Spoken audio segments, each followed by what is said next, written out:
इस हमले के बाद ये ट्रेन उन जली हुई लाशों के साथ अहमदाबाद पहुंचती है। बच्चों को पेट्रोल पिलाया जाता है और उन्हें भी आग लगा दी जाती है। कुछ भी हो, लेडीज हो, बच्चे हो, कुछ भी हो, काटने से कुछ, मारो काटो जलाना।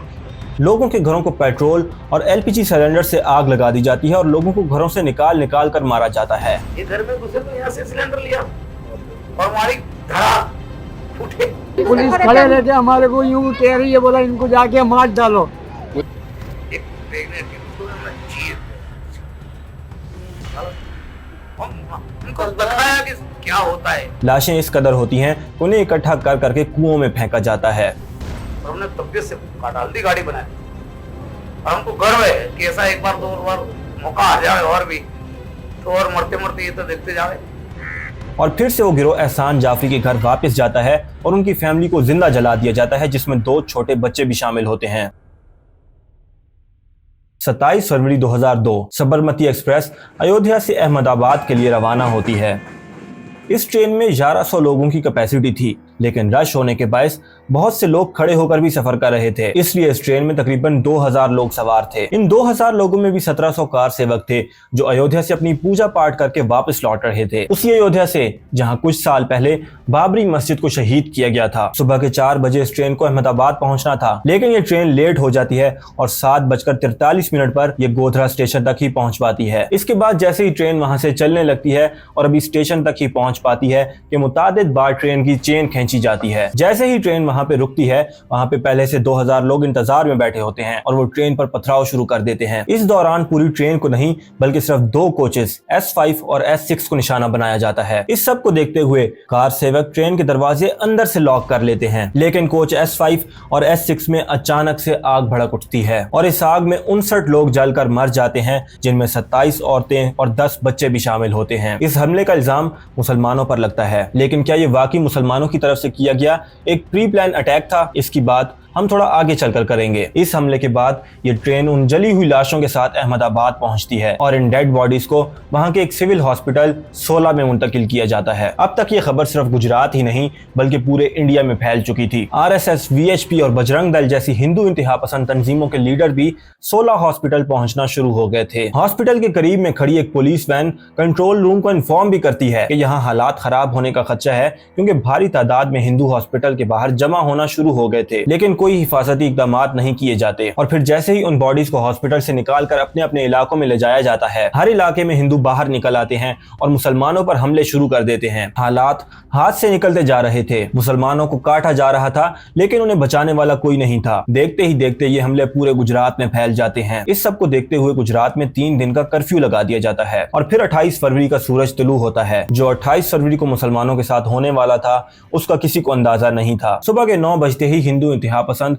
हथियार उठाए घरों से बाहर निकल आते हैं और गुलबर्ग सोसाइटी, नरोदा पाटिया और नरोदा गांव पर हमले शुरू कर देते हैं। गुलबर्ग सोसाइटी में ज्यादातर मुस्लिम रहते थे और इसी सोसाइटी में कांग्रेस के मेंबर ऑफ पार्लियामेंट एहसान जाफरी भी रहते थे। इस सोसाइटी में 29 बंगले और 10 अपार्टमेंट थे। 28 फरवरी की सुबह 9 बजे ही हिंदू इंतहा पसंद हथियार उठाए सोसाइटी के बाहर जमा होना शुरू हो जाते हैं। ये देखकर सोसाइटी के लोग बहुत डर जाते हैं और पुलिस को कॉल्स करना शुरू कर देते हैं। लोग भागे भागे MP एहसान जाफरी के पास जाते हैं तो वो पुलिस समेत बड़े सियासतदानों को भी फोन करते हैं, लेकिन कोई मदद नहीं आती। लेकिन हाँ, हथियार उठाए वो हुजूम अब सोसाइटी के अंदर दाखिल हो चुका था। वो लाइन से तमाम घरों को आग लगाना शुरू कर देते हैं और लोगों को घरों से निकाल निकाल कर काटा और जलाया जाता है। MP एहसान जाफरी उनकी मिन्नतें करते हैं कि कम से कम औरतों को तो छोड़ दिया जाए, लेकिन बदले में एहसान जाफरी को घसीट कर गली में ले जाया जाता है और फिर उनके कपड़े उतार कर गलियों में घुमाया जाता है। इसके बाद एहसान जाफरी का सर तन से जुदा कर दिया जाता है और उनकी बॉडी को आग में फेंक दिया जाता है और फिर से वो गिरोह एहसान जाफरी के घर वापस जाता है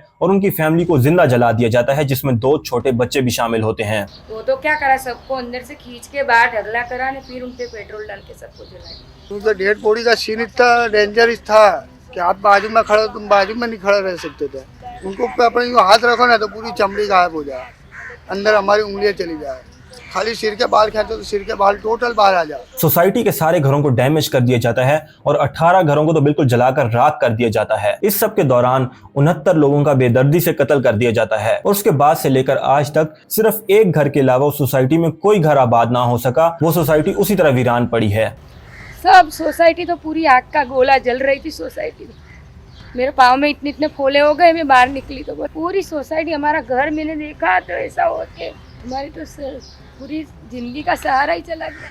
28 फरवरी के दिन ही एग्जैक्ट सुबह के 9 बजे 5000 हिंदू इंतहा पसंदों का ग्रुप नरोदा पाटिया और नरोदा गांव पर हमला कर देता है। इस हमले का मास्टरमाइंड बाबू बजरंगी होता है, जिसकी वीडियो भी मौजूद है, जिसमें वो हर बात का एतराफ करता है। किसी को नहीं छोड़ा, पनप लेनी चाहिए। मैं तो आज भी बोलता हूँ कि कुछ भी हो, लेडीज हो, बच्चे हो, कुछ भी हो, काटने से हो, कुछ मारो, काटो, जलाना।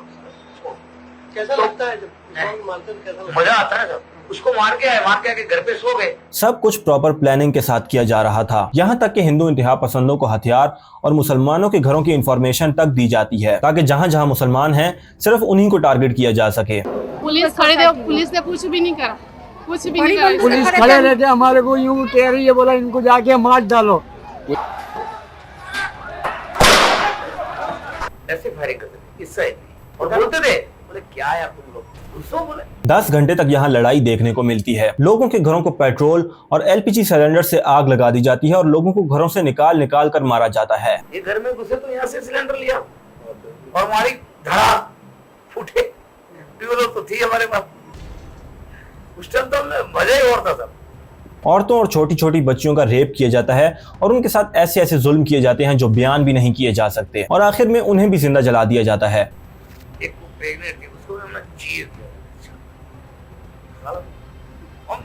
इनको बताया कि क्या होता है, कि हम लोग को तुमने मारा तो हम तुमको क्या प्रतिकार दे सकते हैं, हम खिचड़ी कड़ी वाले नहीं है। सुनो, वो लेडीज की आप बात ही मत करो। कहने का मतलब क्या है कि उनके जिस्म को पे भी आप नाखून के ना उसके घाव देखो, तुम्हारे खुद हैरत में पड़ जाए। बच्चों को पेट्रोल पिलाया जाता है और उन्हें भी आग लगा दी जाती है।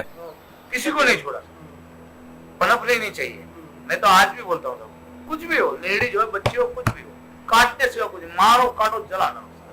लाशें इस कदर होती हैं कि उन्हें इकट्ठा कर करके कुओं में फेंका जाता है। कम से कम वहां काटा होगा ना सब, नड़ा फाटे। फिर उन्होंने लाशें उठा के फेंक दिया, कुआं में डाल के तरफ दिया। और हमने तबियत से काटाल्दी गाड़ी बना दी थी। और हमको गर्व है कि ऐसा एक बार दो बार मौका आ जाए और भी तो, और मरते मरते ये तो देखते जाए। इन हमलों में 1044 लोग मारे जाते हैं, जिसमें 790 मुसलमान और 254 हिंदू शामिल होते हैं। रातों को वो सीन याद आते हैं, हमारे बच्चों ने हमारे सामने दम तोड़ दिया, हम भूल पाएंगे? जो कुछ था वो चला, चाहे सरकार जितना भी रुपया दे हमें थोड़ी कुछ। और ये सिर्फ ऑफिशियल फिगर है। असल में तो तकरीबन 2000 के करीब लोग इन हमलों में मारे जाते हैं, लेकिन चूंकि बहुत सी लाशें जलाकर दफना दी गईं या कुओं में फेंक दी गई, इसलिए रिपोर्ट्स में बहुत कम नंबर शो किया गया। 250 के करीब लड़कियों के साथ सेक्सुअल असॉल्ट देखने को मिले और 1 लाख मुसलमानों को अपने घर बार छोड़कर इन इलाकों से जाना पड़ा। बाबू बजरंगी जो अपने मुंह से हर बात का एतराफ करता है कि वहाँ उसने किस किस तरह के जुल्म किए और किसके कहने पे ये सब किया, इस सब के बावजूद भी उसे किसी किस्म की कोई सजा नहीं मिलती। जो गुजरात में नरेंद्र भाई ने किया है वो कोई नहीं कर सकता। यदि नरेंद्र भाई का साथ नहीं होता कि उसका प्रतिकार दे भी नहीं सकता, क्योंकि पुलिस सामने खड़ी थी, देखती थी, सब कुछ होता था, मगर पुलिस ने एक मुंह बंद और आंख बंद कर दी। पहले तो सिर्फ फांसी और फिर उम्र कैद की सजा सुनाई गई, लेकिन बाद में सबूत ना होने की वजह से उसे रिहा कर दिया गया। फिर नरेंद्र भाई ने हमारे को संदेशा भेजा कि ठहर जाओ, मैं अभी सेटिंग करता हूँ, टाइम निकल गया है। फिर उन्होंने जज को भेजा, जज ने फाइल नहीं, कुछ नहीं, बोले जा ग्रांटेड।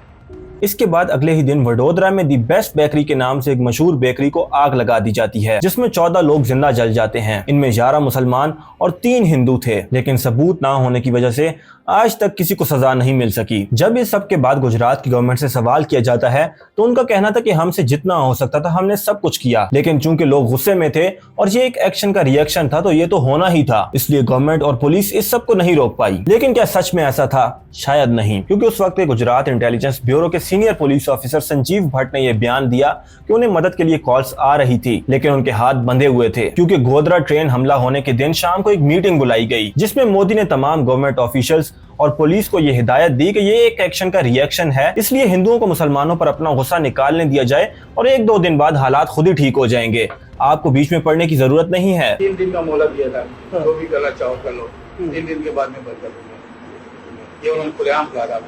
और 3 दिन के बाद बोला जब बंद कर दो और सारा बंद हो गया।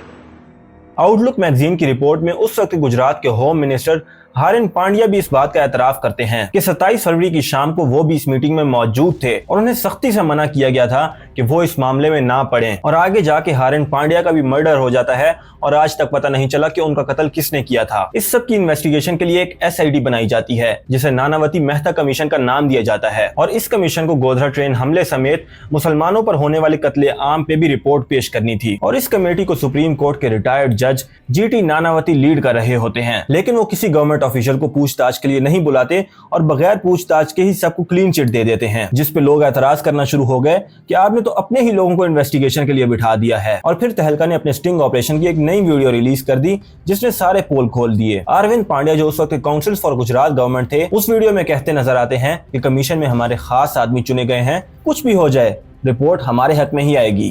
कमीशन की रिपोर्ट हम लोग के खिलाफ जा सकती है? नहीं नहीं, वो पुलिस के खिलाफ खोली जाएगी और ऐसा है कि जो इलेक्शन हुआ है जी जजेस का, वो कांग्रेस के जजेस। हाँ, नानावती। इसके बाद नानावती कमीशन अपनी 1500 पेजेस पे मुश्तमिल रिपोर्ट कोर्ट में जमा करवा देता है और गुजरात की मोदी सरकार समेत हिंदू इंतहा पसंद तंजीमों जैसा कि RSS, VHP और बजरंग दल को भी क्लीन चिट दे दी जाती है। और साथ ही इस रिपोर्ट में यह भी लिख दिया कि गोधरा में जो ट्रेन चलाई गई वो मुसलमानों की तरफ से किया गया एक प्री प्लान अटैक था जिसके मास्टरमाइंड हुसैन इब्राहिम और नानू मियां थे। लेकिन इसके 2 साल बाद 2004 में जब कांग्रेस की हुकूमत सेंट्रल में आई तो उन्होंने दोबारा से इस केस की इन्वेस्टिगेशन स्टार्ट कर दी और इसके लिए एक नई कमेटी बना दी गई जिसका नाम उमेश चंद्र कमेटी रखा गया। कोर्ट ने पहले से ही बोल दिया कि ये कमेटी अनकॉन्स्टिट्यूशनल है, लेकिन क्योंकि ट्रेन का डिपार्टमेंट सेंट्रल के अंडर आता था इसलिए इन्वेस्टिगेशन जारी रही। उस टाइम पे रेलवे मिनिस्टर लालू यादव थे। उन्होंने इन्वेस्टिगेशन करके 4 महीने बाद रिपोर्ट जमा करवाई। उमेश चंद्र कमेटी ने अपनी रिपोर्ट में बताया कि ये मुसलमानों की तरफ से किया गया एक प्री प्लान अटैक नहीं था बल्कि एक हादसा था। ट्रेन में हादसाती तौर पर आग लगी जिसकी वजह से हिंदू कार सेवक जल कर मर गए। अब चूंकि दोनों कमीशन मुख्तलिफ रिपोर्ट पेश कर रहे थे इसलिए जांच के लिए एक अलग से इंडिपेंडेंट कमेटी बनाई गई जिसका नाम था कंसर्न सिटीजन ट्राइब्यूनल और इसमें कई सीनियर जजेस और एक्टिविस्ट थे। इस कमेटी ने जो रिपोर्ट पेश की वो पहली दोनों रिपोर्ट से बिल्कुल मुख्तलिफ थी। इस रिपोर्ट में बताया गया कि जब ट्रेन अयोध्या से अहमदाबाद के लिए रवाना होती है तो इसमें तकरीबन सारे लोग ही कार सेवक थे और जब ये ट्रेन लखनऊ स्टेशन पर रुकी तो ट्रेन की कोच S5 और S6 में बहुत से लोग बगैर टिकट के सवार हो गए और रश ज्यादा होने की वजह से लोग आपस में लड़ने लगे और आपस में लड़ाई की वजह से ही ट्रेन में आग लगाई गई जिसकी वजह से लोग जल कर मर गए। इस रिपोर्ट में यह भी लिखा गया कि जब ट्रेन मुसलमानों के इलाकों में रुकती तो हिंदू ट्रेन से बाहर निकलकर मुसलमान दुकानदारों और स्टॉल्स वालों पर हमले करते, उन्हें हिरासा करते और उनका सारा सामान भी लूट लिया करते। रिपोर्ट में यह भी लिखा गया कि जलने वालों में से सिर्फ 5 लोगों की ही शनाख्त हो पाई तो ये कैसे कहा जा सकता है कि जलने वाले सारे लोग ही कार सेवक थे और 2000 लोगों का एक स्टेशन पे जमा होना भी अपने आप में एक सवालिया निशान था। और अगर मान लिया जाए कि 2000 लोग वहां हमले के लिए मौजूद थे भी तो किसी अथॉरिटी को कैसे कुछ पता नहीं चला और अगर 2000 लोग एक ट्रेन पर हमला करते तो वो सिर्फ 2 कोचेस तक कैसे महदूद रह सकते थे और जब पूरी ट्रेन में ही कार सेवक मौजूद हैं और कार सेवक को ही निशाना बनाना है तो सिर्फ कोच S5 और S6 को क्यों जलाया जाएगा? बाकी किसी इंसान को कैसे कोई नुकसान नहीं पहुंचा? आज तक ये साबित नहीं हो सका कि आखिर उस ट्रेन में आग लगी तो लगी कैसे। लेकिन उस रिपोर्ट में ये जरूर लिखा गया कि जिस जगह पर ट्रेन को आग लगाई गई वहां से ट्रेन की ऊंचाई काफी ज्यादा थी और अगर कोई ट्रेन की खिड़की से पेट्रोल अंदर फेंककर उसे जलाने की कोशिश करता तो वो खुद भी उसमें जल जाता और पेट्रोल बहने की वजह से बाहर भी सारी जगह पर आग लग जाती। लेकिन ऐसा कुछ नहीं था। यहाँ तक कि कोच S5 और S6 के अलावा ना ही किसी कोच में आग लगी और ना ही कोई जख्मी हुआ। लेकिन अब इस सारी इन्वेस्टिगेशन का कोई फायदा नहीं था क्योंकि मुसलमानों से तो बदला लिया जा चुका था। जो लोग ट्रेन में जल गए उनके साथ भी जुल्म हुआ और जिन मुसलमानों को मारा गया उनके साथ भी शदीद जुल्म हुआ। लेकिन जो मुसलमानों और हिंदुओं को आपस में लड़ाकर अपनी सियासत चमकाना चाहता था वो अपना काम पूरा कर चुका था। आज भी ये माना जाता है कि उस वक्त पे मुसलमानों के खिलाफ हिंदुओं को भड़काने वाला और मुसलमानों का कत्लेआम करवाने वाला मोदी ही था। इसलिए मोदी को बुचर ऑफ गुजरात यानी कि गुजरात का कसाई कहा जाता है। इस वाकये में 1500 लोगों पर FIR हुई और उसमें से 31 लोगों को सजा दी गई, 11 लोगों को फांसी की सजा सुनाई गई लेकिन बाद में उसे भी बदलकर उम्र कैद में कन्वर्ट कर दिया गया और बाकी सब लोगों को सबूत ना होने की वजह से रिहा कर दिया गया। जिन लोगों ने सब कुछ अपने मुंह से कबूल किया वो सब भी बच निकले तो गुजरात के कसाई को तो कौन ही सजा दे सकता था। अगर आपको वीडियो इन्फॉर्मेटिव लगी हो तो वीडियो को लाइक करें और चैनल को सब्सक्राइब करें और कमेंट्स में अपनी राय जरूर शेयर करें। अल्लाह हाफिज।